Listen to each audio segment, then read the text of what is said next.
Today, we are privileged, Long Island's only classic rock station, 102.3 WBAB, to present to you a live Q&A with the legends of the Billy Joel Band, the Lords of 52nd Street. Please make some noise and welcome the Lords to the stage.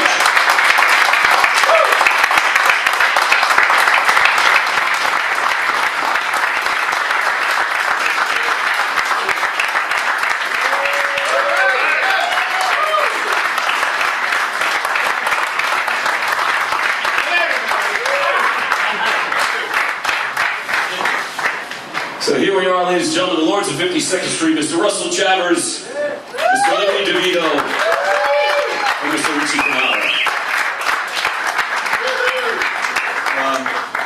I forgot my drums. So I really wanted to start out this Q&A with something that stuck in my mind from when you were inducted to the Long Island Music Hall of Fame. I was listening closely to Richie's speech when he was speaking, and one of the things that he said was, "We were not great because we played with Billy Joel. Billy recognized the greatness in us." And so from that state, oh, you said that? Oh, okay. I'm sorry. When I wrote that.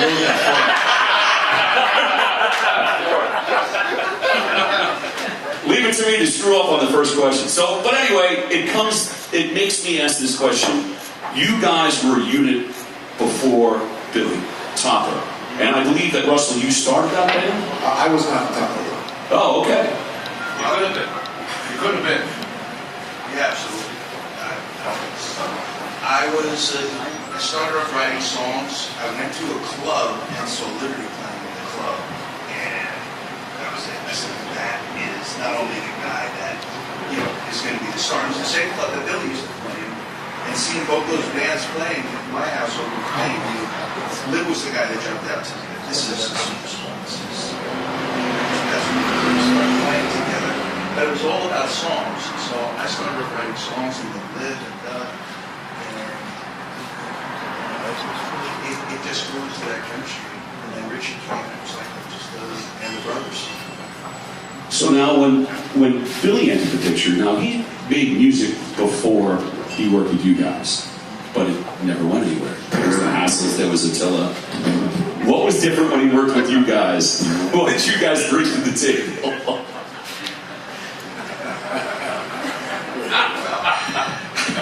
Well, we already had chemistry basically, so and we respected the songs. So I think that was the key thing. I mean, Liberty would know all the lyrics to the song, and we would get inside those tracks.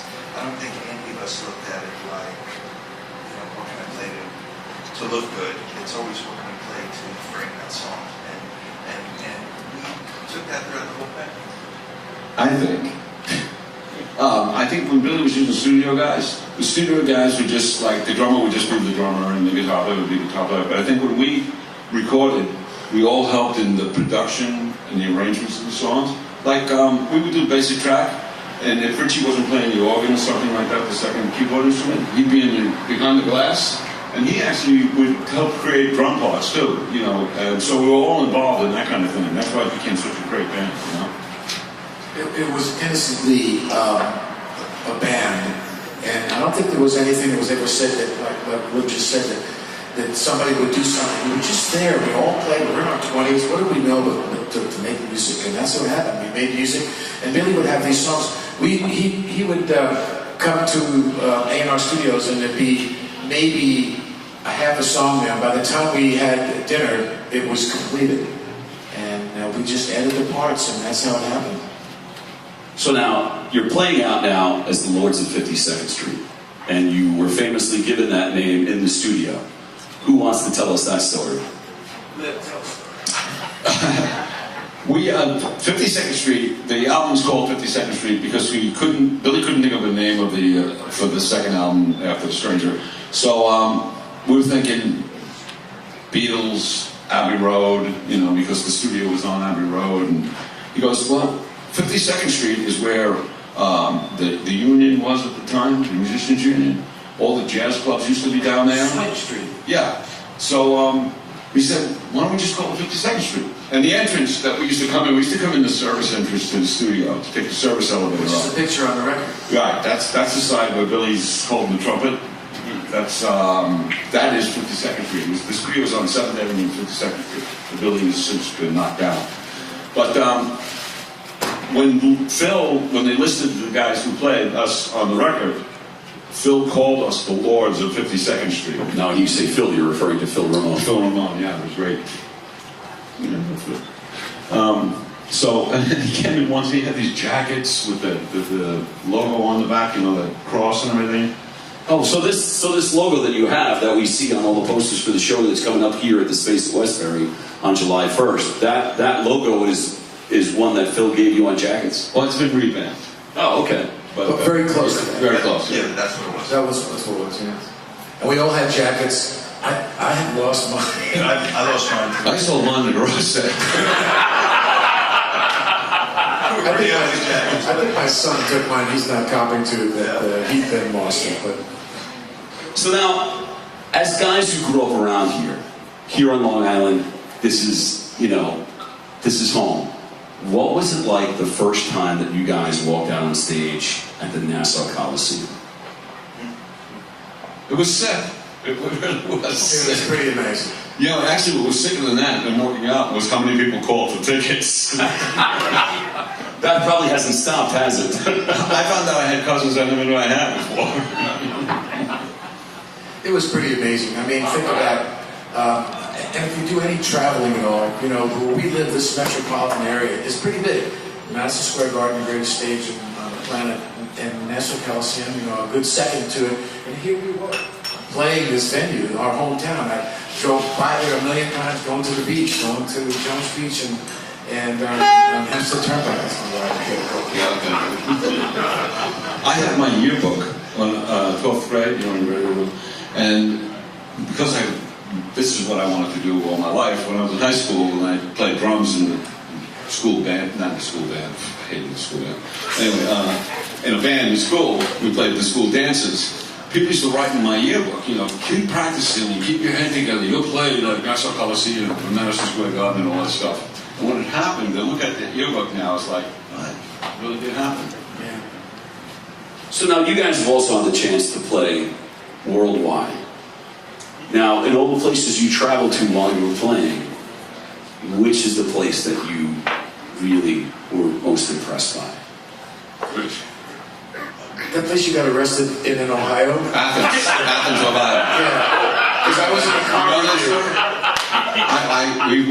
with you. We're coming home from a gig, and we go past this bar. It's a college. It was just me and you, right? Playing a college. Doug was in the car. Doug was in the car too. Playing a college date, and there's a bar, and they're like, "Hey, want to start?" And booze in the bar. I'm like, "There's booze in the bar," because and I said, "Let's go to sleep." All right, one drink. We're going up for one drink. Well, next thing I knew, we're pulling up to the hotel. Motel. And I go into the hotel with the car. And After a couple of donuts in the parking lot. I get out of the car, and I look at Richie, and I go, park this for me. And I throw him the keys. And the police came. The next morning, there's a knock on Billy's door. Down the hall, I hear clap, clap, clap, clap, clap. And I hear the guy in the room, which is Billy, yell, "You want room 7?" Ratted me, threw me right under the bus. Ratted me out right away. So I had to go to down to the police station. Jeff Shock was our tour manager at the time. Right, that's right. Neurotic Jeff Shock. And they were telling Jeff, "Look, it's the weekend and the judge is going fishing. He's going to have to stay in jail till Monday." Jeff's like, "Oh, we gotta keep him tonight. We gotta keep tonight. We gotta get him out of here." Yeah. So they said, "Well, you can bail him out, but don't ever come to Ohio You again." couldn't go back to Ohio. Yeah. And so when we eventually did go back to Ohio, that's when we started to change our names, you know, on the room list. That's right. So let's answer the question. Yeah, what was the question anyway? What does BAB stand for? I think the greatest place that I ever played with this band was probably Madison Square Garden. You know, I mean, I really enjoyed that. Although we played the Sydney Opera House, we played Royal Albert Hall, we did all these great other venues. But there's something about coming home for me. I like the Garden. Me and Russ were fortunate to go to the Soviet Union with Billy. That was pretty cool. But like Richie says, it's not like going home. We also had a lot of fun in Australia and Japan. Those first tours were like crazy. We were the first rock band to play the Sydney Opera House. Oh, we played Cuba. Oh, yeah. In 79. All right, because now Cuba's just opened up again, so you gotta tell me about this. Now somebody said they played Cuba, it's like, yeah, big deal. Yeah, but you did it first, so come on, tell us a little bit about that. Well, it was an exchange thing with the Cuban government and It was Castro. and CBS Records. So 150 people went. Russell named it the Bay of Gigs. And it was like 5 days of music. And for every American band, there was a Cuban band that played next. Weather Report opened the show. And with Jocko was in the band and everything like that, it was insane. And they had Smoke Machine, remember this one? The Smoke Machine came on and it came over the stage onto the audience and everybody ran to the back. The people in the audience didn't know what it was. They freaked out. And we were the last band to go on because we were the most popular because they get Miami radio. And I've met a lot of people that were at that show when they were really small kids. I have too. Yeah. It was Stephen Stills, Chris Christopherson, it was Rita Coolidge. They were all small kids then. They were at the show. And it was a CBS Jazz All-Stars, and I got to meet Stan Getz. Yeah. It was pretty cool. Peter Puente was there. Yeah. A lot of people like that. It was awesome. The beach had bunkers on the beach. It was pretty crazy. No, I'm telling you. it's insane. No, I believe it. It's funny to hear these stories now because like it's just opened up, and you know we haven't heard enough from you three over the years. You know, when you said it was there we go.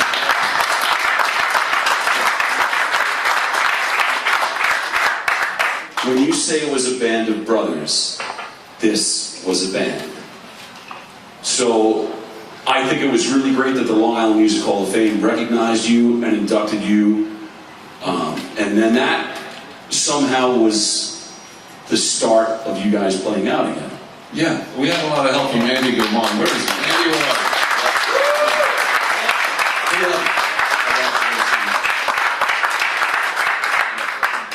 We were definitely a band. We had the name the Billy Joel Band. And I'll tell you something I remember that you used to do, Lip. We were such a band. He'd knock on my door in the morning with breakfast. You'd have a tray of breakfast with me. I mean, that's a band. That's going out and being on the road. And we were really, really tight. It was great because then he'd eat the breakfast and we'd get back in bed and cuddle again. Yeah. There was this one time when you were stunning me and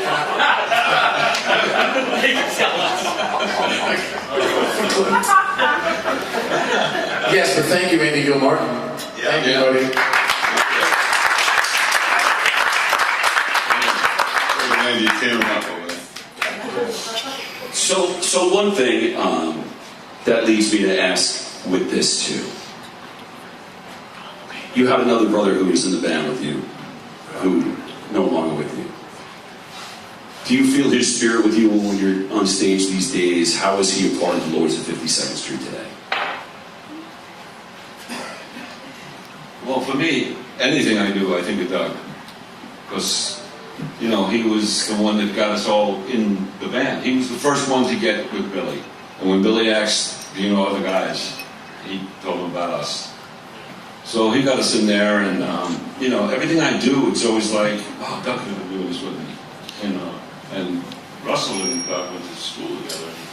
Well, yeah, Doug was the best man at my wedding. He was really one of my closest friends. He was, we went to school, visual arts together, had an apartment together, and it's crazy things that make me think of, you know, of somebody that's like family. But Doug used to love this shaving cream, which was called Surf Spray by They don't make it anymore, but it kind of smelled like the ocean.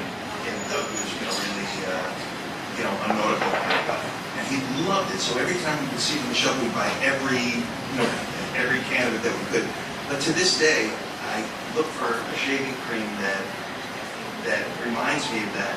And every day when I shave, I think of Doug. And I talk to him every day. It's just one of those things that's always with us. That was, his loss was one of the most profound things that ever happened in my life. And so I always think that he's with us in spirit. If you look at our poster that we put together, right, there's a picture of us three, and in the background you can see Doug's face, and that was the picture from, I guess it was 52nd Street, or Stiletto picture. He's got the sunrise, yeah. So he's definitely there. And when we played here for the first time, the Stegmeyer family was nice enough to give us Doug's bass. And we had Malcolm, our bass player, play Vienna on that bass. So he's been with us, and he got me, his brother and him got me the gig as well, and I thank him, and I hope that he's looking down upon us now and smiling upon us and giving us his blessing, because it was because of him I'm here, that's for sure.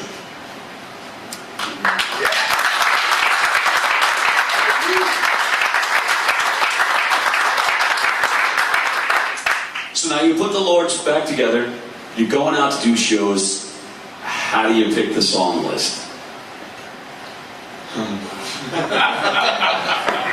Richie emails it to us. Yeah. We actually, it's the easiest thing to do is to have like Richie come to put it together. Yeah. Like instead of going like, I don't have anything. You know what's great about it though? To be totally honest with you. Look at the songs. Look at the first record we played on, which was Turnstiles.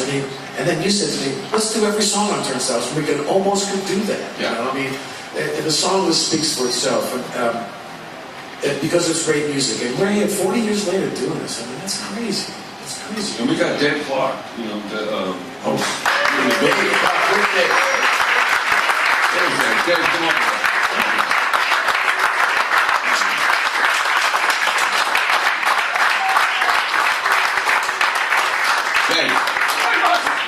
Yeah, tell him what it feels like to be Billy, to be the Billy. Do you want to tell him what you told me to say? I got $20 for that. No, it's just the word I use is always grateful, you know, because there's 3,000 guys they could have used for this. So, and it's me, and I'm happy, and I got to remind myself when I'm on stage that I got a job to do, because I'm behind the piano and I'm like, it's Liberty, I'm doing Miami, and I got to be cool and just play the songs. So it's a lot of fun. I'm appreciative, and thank you. And he's really good at it. Hey, Dave, remember next time it's 2 sugars, not 1 in my coffee, okay?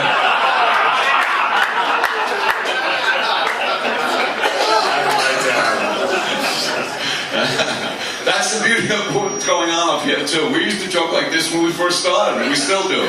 You know, because when we started with Billy, and it was fun. It was always fun.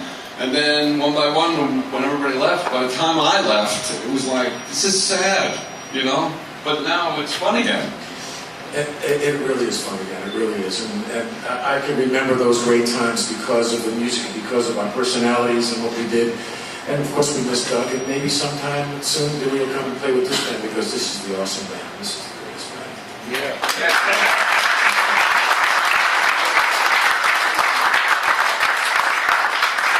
So now tomorrow you're playing New Hope, Pennsylvania, just for anybody who's watching on the live stream on WBAB's Facebook page. Just in case you happen to be in the New Hope area, you can go and catch the show. And then 3 weeks from Friday, you're right here at the Space at Westbury. Right. You guys don't have to wait. Anytime you want to applaud for them, you're welcome to just jump right in. Everyone's always like, so now one of the things that's cool about the show that you're doing here on July 1st is that it's going to be a benefit for the Wounded Warriors. Yes. How did you guys get involved with it? And Richie did that. I kind of thought about the time. It's July 1st. It's Independence Weekend, and I thought about your dad, and I thought about our soldiers and all the people that we need to kind of thank for the freedom that we've got. So we said this would be a perfect opportunity. So we contacted the Wounded Warriors, Andy and I, and we weren't sure how they were going to respond back, and they just jumped on it, and they love the fact that we're going to give them awareness. And I think it's the right thing for us to do. Yeah, and I'm going to. I told Richie when we were talking about it, and I said, you know, we as Americans shouldn't just celebrate freedom one day a year. It should be every day that we celebrate freedom. So,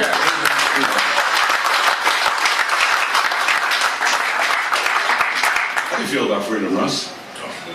Is it free? That's right. So now, you guys talk about starting out as young men here on the island, and then you get into this band, you play all over the world. What's it like when you start ending up like in Modern Drummer magazine and stuff like that.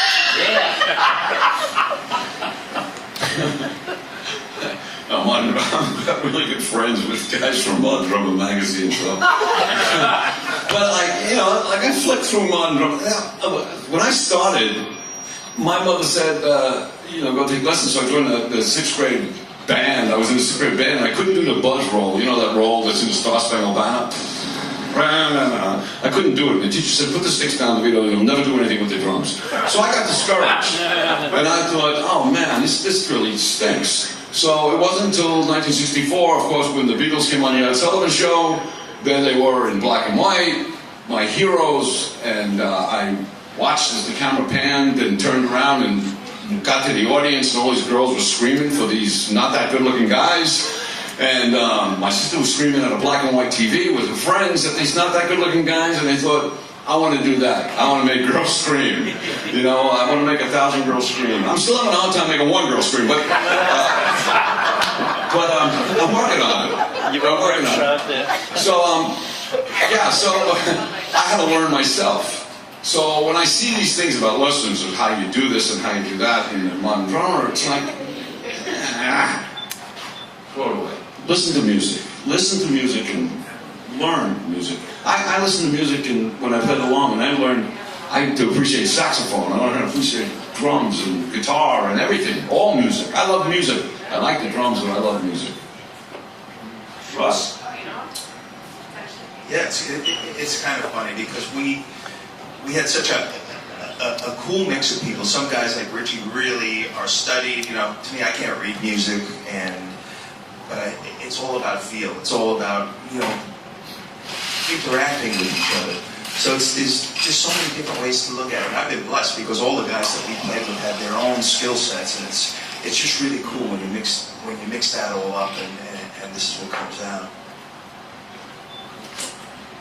You asked a question about how, how's it feel being in a magazine and stuff.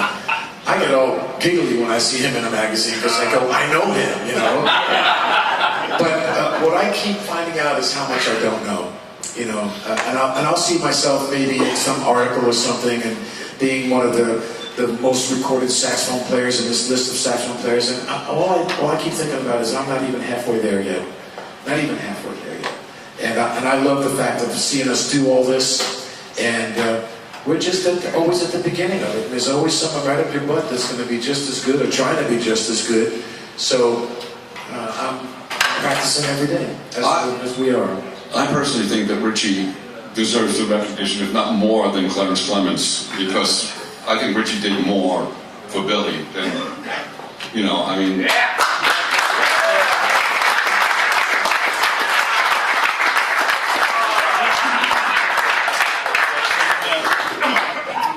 That's crazy, and I appreciate that. I really do, and I think that's the reason why we are here. I never thought about it that way, but we've always been compared, Max and you and me and Clarence and what the hell, man? Wait. I was never compared to Max. Max who? You're right. And you're opening up for us. Yes, I am. July 1st, right here. I'm doing the acoustic set. Thank you. So, What is it exactly that you do? I sing, I work on the radio. You can catch me all over the place. I'm crazy, but you'll get a chance to see on July 1st. I'm going to come by. I've actually got to play with you. Yes, and that's one of the things I wanted to say. That one of the cool things about you guys is that all of you have your fingers in all different levels of the music business. Because you'll be kind enough to come and jam with local bands like us here in Long Island. You're playing with the Slim Kings, and then you're doing this, and then I could turn to the TV and catch you playing the national anthem at some huge stadium. And you guys you're out playing with this. It's like that just shows that you guys are real people, and we appreciate that. Right?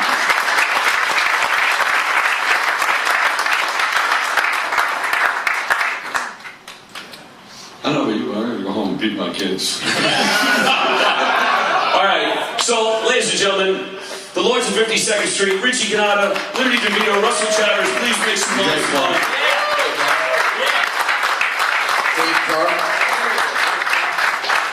Let's bring out Dave. Oh, Kenny's here too. Yeah. Where's Ken? Right in. Johnny, you get it. Come on, gentlemen. How many people? I didn't see no everybody.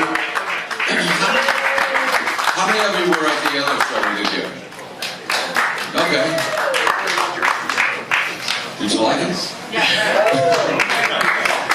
Well, we're going to have a performance now, and we're actually going to have a couple pairs of tickets for those of you in the room who did not buy tickets yet. We're going to have a couple pairs of tickets for the show to give away.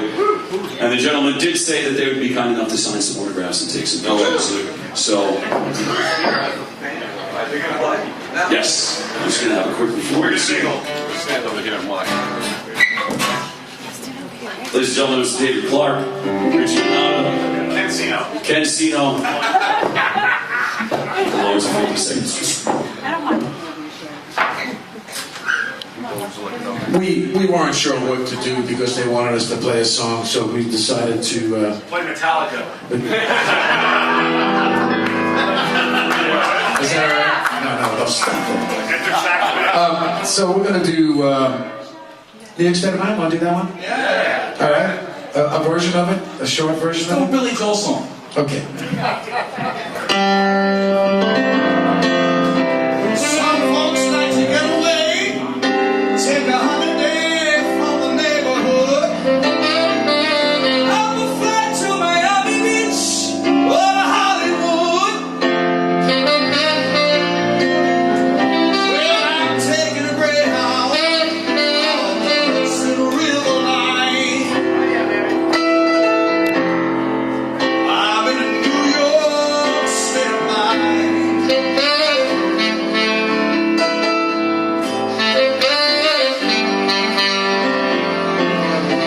I've seen all the movie stars in their fancy cars and their limousines. I've been high in the Rockies, under the evergreens. Well, I know what I'm needing, and I don't want to waste more time. I'm in a New York state of mind.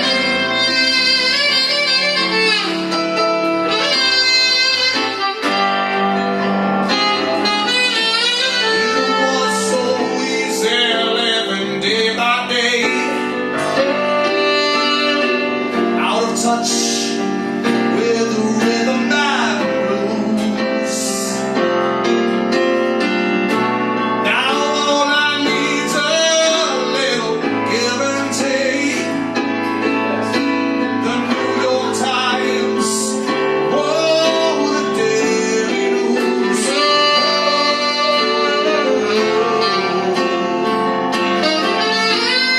It comes down to reality, and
You know that I'm in New York.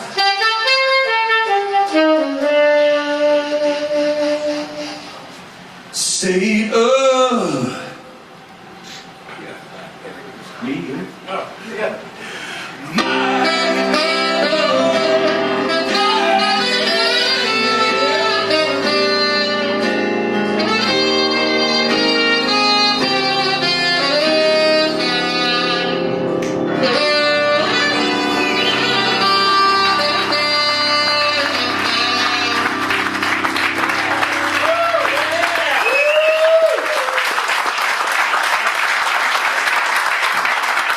Remember to vote for these guys. They're 555-6661. And don't vote until after everybody's played. All right, so ladies and gentlemen, Richie, Liberty, and Russell.